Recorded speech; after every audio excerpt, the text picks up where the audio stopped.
Honourable prime minister of India, आपको पता है जो आज हुआ है मणिपुर में? आपको पता है भी जो आज हुआ है मणिपुर में?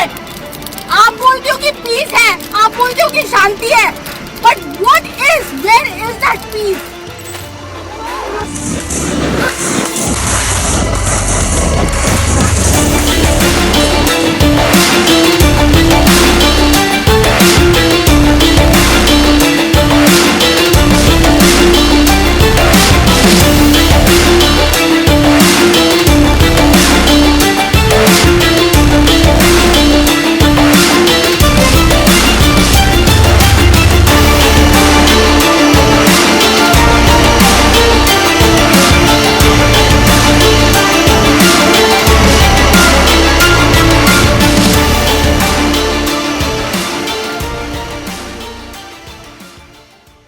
मणिपुर लगातार 3 सालों से चल रहा है। 2 बच्चों की मौके पर मौत हो जाती है, गुस्साई भीड़ सीआरपीएफ कैंप पे हमला कर देती है और सरकार मौन है। मणिपुर एक ऐसा राज्य जो पिछले 3 सालों से लगातार अशांति और हिंसा की आग में जल रहा है। लेकिन 7 अप्रैल 2026 की रात जो हुआ, उसने इंसानियत को अंदर तक झकझोर दिया। रात का समय था, सब कुछ सामान्य। एक मां अपने 2 छोटे बच्चों के साथ गहरी नींद में सो रही थी, तभी अचानक एक जोरदार धमाका होता है। ये कोई पटाखा नहीं था, यकीन मानिए, ये एक घातक हमला था। हमलावरों ने दूर से ही एक विस्फोटक पदार्थ उस घर की तरफ फेंका जो सीधे जाकर उसी घर के बगल में गिरती है। और हमले में 5 साल का एक मासूम बच्चा और उसकी सिर्फ 6 महीने की छोटी बहन मौके पर मारे जाते हैं, जबकि उसकी मां गंभीर रूप से घायल हो गई। यह घटना मणिपुर के विष्णुपुर जिले के मोइरांग इलाके की है और इसने पूरे राज्य को हिला कर रख दिया। अब आप सोच रहे होंगे कि यह खबर हम आज क्यों पढ़ रहे हैं। बताते हैं। जैसे ही इस घटना की खबर फैली, पूरे इलाके में गुस्से की लहर दौड़ गई। लोगों को लगा कि अगर घर के अंदर सो रहे छोटे बच्चे भी मणिपुर में सुरक्षित नहीं हैं, तो मणिपुर के आम लोग सुरक्षित कैसे होंगे? लोगों का आरोप था कि सुरक्षा बल इलाके में मौजूद थे, फिर भी इतना बड़ा हमला कैसे हो गया? यही गुस्सा धीरे धीरे भीड़ में बदल गया और देखते ही देखते करीब 400 से 500 लोग इकट्ठा होकर सीआरपीएफ कैंप की तरफ बढ़ जाते हैं। यहां से हालात और खतरनाक हो गए। भीड़ सिर्फ विरोध करने नहीं आई थी, भीड़ गुस्से में थी, उग्र थी और उसने सीधे सीआरपीएफ कैंप पर हमला कर दिया। पथराव शुरू हुआ, बैरिकेड्स तोड़े गए, गाड़ियों में आग लगा दी गई और कुछ लोग कैंप के अंदर घुसने की कोशिश करने लगे। वीडियो में आप देख सकते हैं। सुरक्षा बलों के सामने एक बड़ी चुनौती थी। एक तरफ गुस्साई भीड़, दूसरी तरफ कैंप की सुरक्षा, जिसमें हथियार होते हैं, बहुत सारी चीजें होते हैं। पहले जवानों ने हालात को संभालने के लिए आंसू गैस के गोले छोड़े, लेकिन जब भीड़ पीछे नहीं हटी तो मजबूरन फायरिंग करनी पड़ी। इस फायरिंग में 2 और लोगों की मौत हो गई और करीब 20 लोग घायल हो गए। यानी एक ही दिन में 4 लोगों की जान चली गई, जिसमें 2 मासूम बच्चे भी शामिल थे। एक घटने ने पूरे मणिपुर को फिर से हिंसा की आग में ढकेल दिया। 2023 से मणिपुर जल रहा है। इसके बाद हालात और भी ज्यादा तनावपूर्ण हो जाते हैं। गुस्साई भीड़ ने सड़कों पर टायर चलाए, कई गाड़ियों को आग के हवाले कर दिया, पुलिस चौकी पर हमला किया और मुख्य सड़कों को जाम कर दिया। पूरा इलाका जैसे ठहर सा गया हो। स्थिति को नियंत्रण में लाने के लिए प्रशासन को तुरंत सख्त कदम उठाने पड़े। हम आपको बता दें, इंफाल ईस्ट, इंफाल वेस्ट, विष्णुपुर, थौबल और काकचिंग, इन 5 जिलों में कर्फ्यू लगा दिया जाता है। इंटरनेट सेवाएं पूरी तरीके से बंद कर दी गई ताकि अफवाहें फैलने से रोका जा सके। भारी संख्या में पुलिस और सुरक्षा बलों को तैनात किया गया ताकि किसी भी नई हिंसा को रोका जा सके। आम लोगों की जिंदगी पूरी तरीके से प्रभावित हो गई है मणिपुर में, और आज से नहीं हुई है, यकीन मानिए, साल 2023 से ही।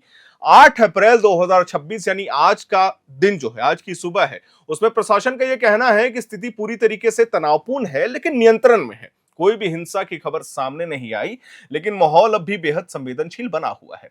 लोगों के दिलों में डर तो है 3 सालों से, गुस्सा है 3 सालों से, और एक बड़ा सवाल भी कि क्या वे अब भी सुरक्षित हैं, क्या उनके बच्चे सुरक्षित हैं? असल में यह घटना कोई अचानक नहीं हुई है या फिर तुरंत नहीं हुई है, बल्कि एक लंबे संघर्ष का हिस्सा है जो मई 2023 में मणिपुर में जारी हुआ था।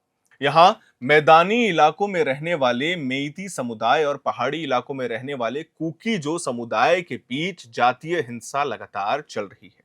इस हिंसा में अब तक, यकीन मानिए, 260 से ज्यादा लोगों की जान जा चुकी है और हजारों लोग बेघर हो चुके हैं। कई गांव पूरी तरीके से जल चुके हैं, लोग राहत शिविरों में रहने को मजबूर हैं और सामान्य जिंदगी जैसे कहीं खो गई हो। स्थिति इतनी बिगड़ गई थी कि फरवरी 2025 में मणिपुर में राष्ट्रपति शासन लागू कर दिया गया, यानी अब राज्य की बागडोर सीधे केंद्र सरकार के हाथ में है। इस ताजा हमले के बाद सरकार ने जांच राष्ट्रीय एजेंसी यानी एनआईए को सौंपने का फैसला किया। मुख्यमंत्री ने भी इस हमले की कड़ी निंदा की और दोषियों के खिलाफ सख्त कार्रवाई का भरोसा दिया है। लेकिन चलिए आपको कहानी का दूसरा परिदृश्य बताते हैं। लेकिन यहीं से एक बड़ा सवाल भी तो खड़ा होता है ना, क्या वाकई सरकार मणिपुर को संभाल रही है ठीक से?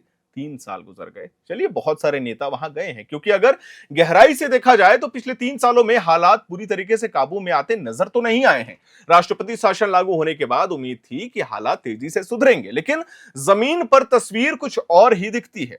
आज भी हमले हो रहे हैं, लोग मारे जा रहे हैं और आम नागरिक खुद को असुरक्षित महसूस कर रहे हैं। अगर सुरक्षा बलों की इतनी भारी तैनाती है तो फिर ऐसे हमले हो कैसे रहे हैं? ये सवाल तो लाजमी है ना। क्या ये कोई सोची समझी साजिश है? सवाल तो ये भी है, तो फिर इतनी बड़ी घटना को रोका क्यों नहीं जा रहा है? वहीं दूसरी तरफ सरकार की दलील भी है, सुनिए।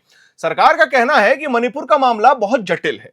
ये सिर्फ कानून व्यवस्था का मुद्दा नहीं है, बल्कि 2 समुदायों के बीच गहरे अविश्वास और लंबे समय से चल रहे विवाद का नतीजा है। ऐसे में शांति स्थापित करना आसान तो नहीं होगा। सरकार लगातार सुरक्षा बढ़ा रही है, बातचीत की कोशिश कर रही है और जांच एजेंसियों को सक्रिय कर रही है, लेकिन सवाल यह है कि क्या ये कदम पर्याप्त हैं? आज मणिपुर के लोग सिर्फ सुरक्षा नहीं बल्कि भरोसा चाहते हैं।